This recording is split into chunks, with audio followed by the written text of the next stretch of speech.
गरीब बेघर परिवार की नवरात्रि। कंचन सूरज की किरण फूटने के साथ जाग जाती है और झोपड़ी के कोने में स्थापित माँ दुर्गा की ओर नजर फेरती है। हे माँ दुर्गा, मुझे और मेरे परिवार को आज का दिन दिखाने के लिए कोटि कोटि धन्यवाद। वरना तो इस दुनिया में कई लोग ऐसे भी हैं जिन्होंने आज का सूरज भी नहीं देखा होगा। कंचन ऐसी थी, उसकी बोली में मिठास और रोम रोम में माँ दुर्गा की भक्ति बसी हुई थी। उसके ससुराल की दशा भी खास नहीं थी। बुजुर्ग सास ससुर, नंद, देवर, एक छोटी बेटी और वो दो पति पत्नी खुद उस कच्चे मकान में दिन काट रहे थे। परिवार के पेट भरवाने का भार श्रवण के ऊपर था। जो कोई दिन तो ऐसा भी होता था जब गरीब ससुराल वालों को एक वक्त का खाना भी नसीब नहीं होता था। लेकिन इस सबके बीच गरीब ससुराल वालों की माता पर अटल श्रद्धा थी। वो खुद भले नहीं खाते थे, मगर किसी भी दिन ऐसा नहीं होता जिस दिन माँ दुर्गा को भोग न लगाएं या घी की जोत न जलाएं। माँ जी, बाबूजी, श्रवण जी, चलिए उठ जाइए, लीजिए चाय पी लीजिए।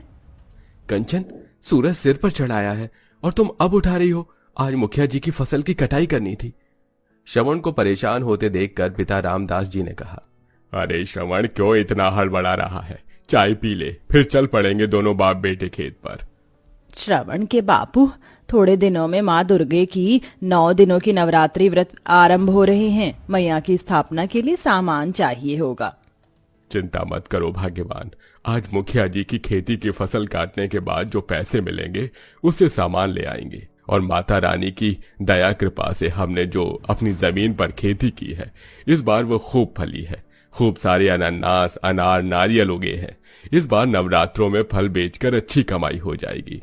तो सबसे पहले अपना घर पक्का करवा लेंगे और फिर कोई अच्छा सा लड़का देखकर आशा के हाथ भी पीले कर देंगे। गरीब ससुराल वालों के मन में बहुत सी आशाएं लगी थीं, लेकिन किसी को आने वाले संकट का एहसास भी नहीं था। जैसे ही रामदास खेत पर जाने के लिए उठते हैं तो किडनी में बहुत तेज दर्द खिंचाव महसूस होने के साथ वो जमीन पर चित्त होकर करहाने लगते हैं।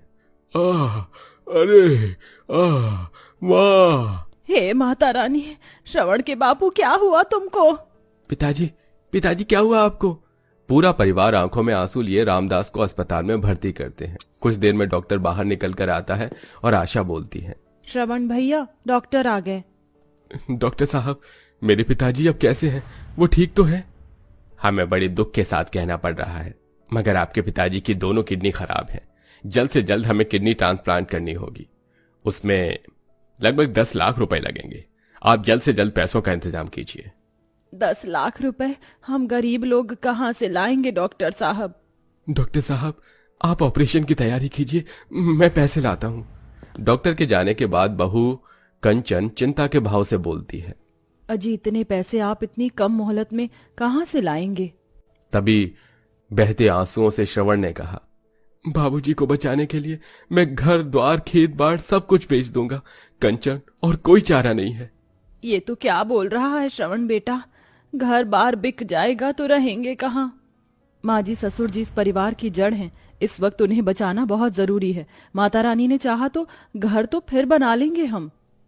सब कुछ बेचकर श्रवण पैसे जमा करता है और रामदास का ऑपरेशन होता है। पर अब पूरा गरीब ससुराल बेघर होकर सड़क पर आ चुका था। कंचन के हाथों में माँ दुर्गा की मूर्ति थी और सब सिर पर गठरी उठाए चले जा रही थी। पूरी सड़कों में नवरात्रि के उपलक्ष्य में साज सजावट हुई थी। रंग बिरंगी लड़ी जगमगा रही थी। बाजार भी लाल चुनरी, नारियल, फल फूल, मालाओं से सजकर तैयार खड़ा था। हर कोई नवरात्रि आने का उत्सव मना रहा था। लेकिन गरीब बेघर ससुराल वालों की सूरत पर दुखाली छाई थी। तभी छोटी सी बच्ची देवी ने कहा, माँ, मेरे पैर में कंकर पत्थर चुभ रहे हैं, गोदी में उठा लो ना मुझको। बिटिया, मेरे हाथों में माँ दुर्गा की मूर्ति है, थोड़ी दूर और चलो। देवी, आजा मेरी प्यारी भतीजी, चाचा की गोदी आजा। भटकते भटकते बेसहारा गरीब परिवार एक मंदिर की सीढ़ी पर थक हार कर बैठ गई। तभी दहकते दिल से बूढ़ी सत्यवती कहती है, क्यों माँ दुर्गा, आखिर आपकी भक्ति करने में हमने कौन सी ऐसी भूल कर दी जो इस नवरात्रि के पावन त्योहार के बीच हमको बेघर कर दिया? माँ, क्यों इतने दुख दे रही हो? माँ जी, माता रानी जी भी कभी कभी अपने जिस भक्तों से प्रेम करती हैं ना, उसकी परीक्षा भी लेती हैं। ये घड़ी भी टल जाएगी। कल से नवरात्रे शुरू है, हमको अपने लिए ठिकाना बनाना होगा। इतने में पंडित जी आकर गरीब ससुराल वालों की बिगड़ी दशा देखकर उन्हें धुतकार कर भगाने लगते हैं। अरे घर बसा नहीं और भिखारी पहले आ गए। नवरात्रि कल से शुरू है और इन भिखारियों ने आज ही से लाइन लगा ली, सीढ़ी पर लाइन लगा ली है। चलो भागो यहाँ से। अपमान से भरकर गरीब परिवार वाले आगे बढ़ते हैं। जहां रोड साइड गरीब तबके के लोग तिरपाल के सहारे छोटी मोटी झुग्गी डालकर रह रहे थे, तभी रामदास ने कहा, अरे इससे आगे और कहाँ जाएंगे, मुझसे ज्यादा चला फिरा नहीं जाएगा, यहीं पर रह लेते हैं। फिर गरीब ससुराल वाले जुगाड़ लगाते हैं। सास बहू उस जगह की सफाई करती हैं तो नंद देवर लकड़ी लाते हैं और श्रवण कहीं से बड़ा सा तिरपाल खरीद लाता है, जिससे टेंट तैयार करके वो रहने लगे। अगले दिन थोड़े बहुत में ही वो कलश स्थापना करते हैं और हाथ जोड़कर शामिल होते हैं। हे दुर्गा मैया, आप तो हमारी परिस्थितियों को देख रही हैं। हमारे पास आपको भोग लगाने के लिए पंचमेवा नहीं, ये तुलसी का पत्ता और शक्कर है, स्वीकार करो मैया। भोग लगाकर बहू भर्राई आंखों से जयकारा लगाती है। जयकारा माँ शेरावाली दा, बोल साचे दरबार की जय। अच्छा माँ कंचन, मैं काम की तलाश में जा रहा हूँ, आप दोनों प्रार्थना करना। जाइए जी, दुर्गा मैया आपके साथ है। श्रवण भैया, मैं भी आपके साथ चलता हूँ। अरे पगले, मैं कर लूंगा सब, अपने भाई पर भरोसा रख। जानता हूँ भैया, आप अकेले सब कर लेंगे, लेकिन मैं भी तो इस घर का छोटा बेटा हूँ, मुझे भी करने दीजिए। दोनों भाई मुकेश श्रवण काम की खोज में जाते हैं।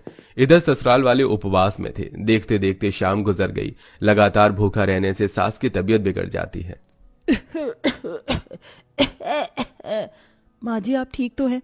पूरा दिन ऐसे ही बीत गया, इसीलिए तबीयत बिगड़ गई।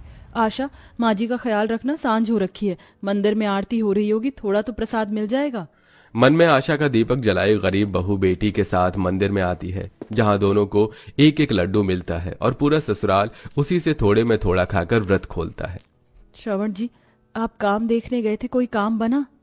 हाँ, बड़ी मुश्किल से एक जगह फूल उतारने का काम मिला। सेठ ने हम दोनों भाइयों को 20 रुपए दिए हैं। कोई नहीं, इतने में कल तो माता को भोग लग जाएगा, मगर देखते ही देखते वक्त कैसे गुजर जाएगा और नवरात्रि आ जाएगी, पता भी नहीं चलेगा। कन्या पूजन कैसे करवाएं, कौन आएगा कंजक खाने के लिए, हम गरीब ससुराल वालों के टेंट में। तुम ही तो बोलती हो ना कंचन, दुख में केवल दुर्गा माँ पर धीरज रखना है, सब ठीक हो जाएगा।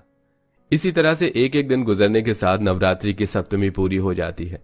पैसे वाले लोग पंडाल लगवाते हैं, कोई माता की चौकी करवाता है तो कोई भंडारा कराता है, पर गरीब ससुराल वालों के पास कन्या पूजन तक के भी पैसे नहीं थे। तभी हताश होकर कंचन माता के दरबार में आकर रोने लगती है। माँ, अब ये परीक्षा और सहन नहीं होती माँ।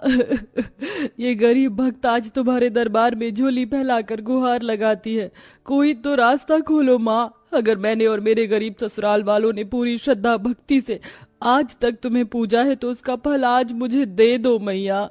तभी चमचमाती कार के साथ पास में सूट बूट में खड़ा एक आदमी फोन पर बातें कर रहा था। आप ऐसे एन मौके पर कैसे मना कर सकते हैं? मैंने आपको पूरे 1 सप्ताह पहले लड्डू बनाने का ऑर्डर दिया था, अब उसे कौन पूरा करेगा? बिना वक्त गवाई कंचन उसके पास आती है। जय माँ दुर्गा की।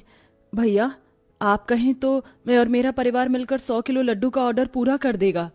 अगर आप ये कर दें तो बड़ी मेहरबानी होगी। ये 20,000 रुपए एडवांस के लिए रखिए। एक्चुअली हर साल मैं नवरात्रि में माता के मंदिर में भंडारा करवाता हूँ और गरीबों में लड्डू बंटवाता हूँ। अब पूरा ससुराल नवरात्रि का उपवास रखे 100 किलो लड्डू का ऑर्डर अष्टमी के दिन पूरा करके देते हैं, जिसके बदले में वो आदमी उन्हें 30,000 रुपए और देता है, जिससे गरीब ससुराल वालों के चेहरे पर बड़ा संतोष छा जाता है और देवी बोलती है, माँ इतने सारे पैसे, अब तो हम लोग भी धूमधाम से कंजक बिठाएंगे ना, और मैं भी खाऊंगी। हाँ मेरी प्यारी देवी, दादी माँ तुझे भरपेट हलवा पूरी खिलाएंगी। माँ जी, अब कल माँ दुर्गा का कंजक हमको इसी तिरपाल में बिठाना होगा, क्योंकि मूर्ति की स्थापना यहीं की थी। 9वें दिन पूरे नियम से गरीब सास बहू तिरपाल के बाहर चूल्हा डालकर प्रसाद बनाती है और ससुर पति नंद 9 छोटी लड़कियों को ले आते हैं, उनके पैर धुलाते हैं, टीका लगाते हैं और भोजन करवा के विदाई करते हैं। अंत में बेघर ससुराल वालों को नवरात्रि के फलस्वरूप उनका खोया हुआ घर भी वापस मिल जाता है। तो दोस्तों, इसीलिए तो माँ दुर्गा को दया का सागर कहा गया है। अगर आप माँ दुर्गा के प्रति सच्चा प्रेम और निष्ठा रखते हैं तो कमेंट में जय माता दी जरूर लिखिए।